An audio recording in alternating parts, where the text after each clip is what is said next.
O-rings on the return trip finally arrived, so I can start reassembling the motor again. I've given everything a final bit of a clean up, just get it a bit tidy. I went over with some Scotch-Brite on this face here where it seals on the barrels, and yeah, so I was going to start reassembling it and see how far I get.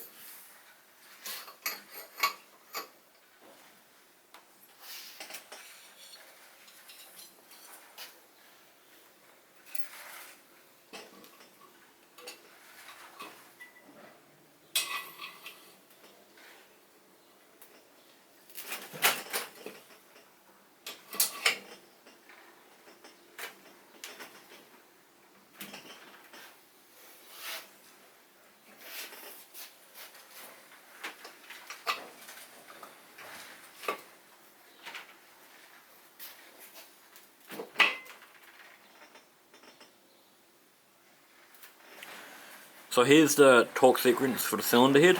You can find it in the Haynes manual. They're torqued up first to between 5.8 to 7.2 foot-pounds, and then again to 12 to 13, and then to 15 to 17 foot-pounds. Because to have a half stroke when you're putting the head on, I think that's just to make it so it's even, they're both in the same, both pistons in the same point, so both barrels are on the same angle sort of thing.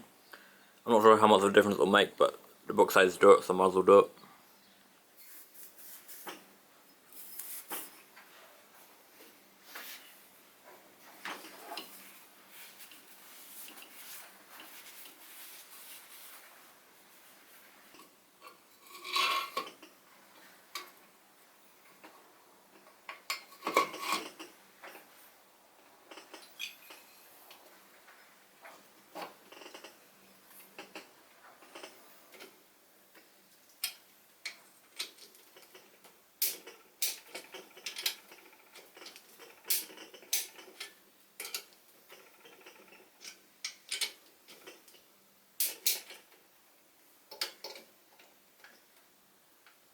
I've reinstalled all the cam belts now. Took a bit of work figuring out. You have to line up certain slots in the right places. If you look in the manual, it explains it all quite simply. And there's also one way you can count on the 1300 motor. If you count the teeth between here and coming around to top to here, which is called measurement A, it should be, I think it's 43 teeth. And if you do from here back around to this mark here, it should be 33 teeth.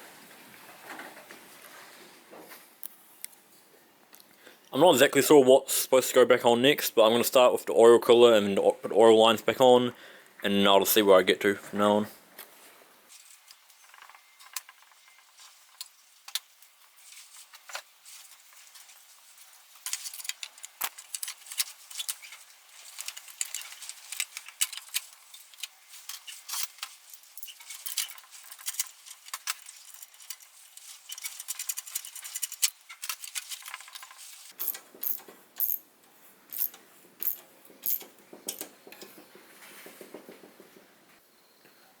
So I remembered it, to get the oil cooler on, I had to put these this first cover back on as well. One thing I'm going to do before I put the oil cooler back on is it used to have a rubber strip along here. I think it helps seal it and stop the vibrations of the oil cooler against the covering. So now I've got to find where I put the bolts, and I can bolt the oil cooler back on. And then I'm going to move on to the oil lines that run from the oil pressure gauge up here to each side of the cylinder head.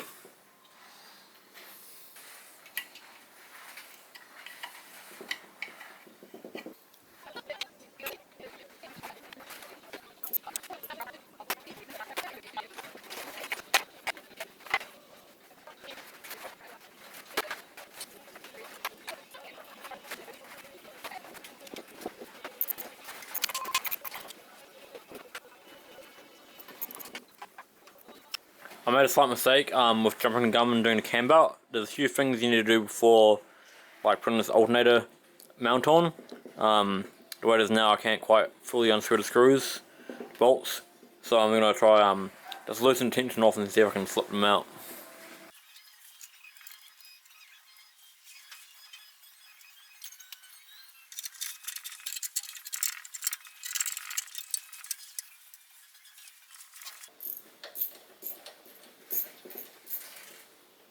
So I'm starting to get it back together now. I think one of the keys to putting it back together is knowing what order to put things back on.